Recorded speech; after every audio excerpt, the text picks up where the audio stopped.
আমাদের অনেকে আছেন ইমোতে কিংবা হোয়াটসঅ্যাপে কিংবা মোবাইলে অনেক বিজ্ঞাপনের জ্বালায় অতিষ্ঠ হয়ে গেছেন। তারা একটি সেটিং করে নিন, ইনশাআল্লাহ আপনার সমস্যার সমাধান হবে। আমরা আমাদের মোবাইলের সেটিং অপশনে যাব। এখান থেকে আমরা সার্চে ক্লিক করব, ডিএনএস লিখে সার্চ করব। সার্চ করলে আপনার এখানে এইভাবে প্রাইভেট ডিএনএস নামে একটা অপশন আসবে, এটাই ক্লিক করব।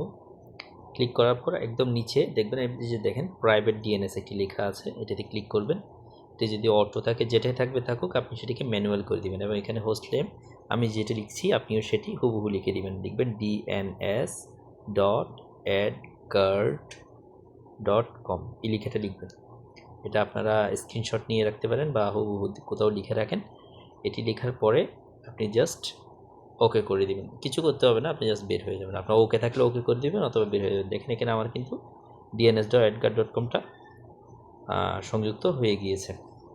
এখন আমার মোবাইলে কোনো ধরনের বিজ্ঞাপন আর আমি ইমোতে গেলে কিংবা হোয়াটসঅ্যাপে গেলে কোনো ধরনের বিজ্ঞাপন আর শো করবে না। দেখেন আমার কিন্তু কোনো ধরনের বিজ্ঞাপন আর শো করছে না। ব্যাস, ধন্যবাদ সবাইকে।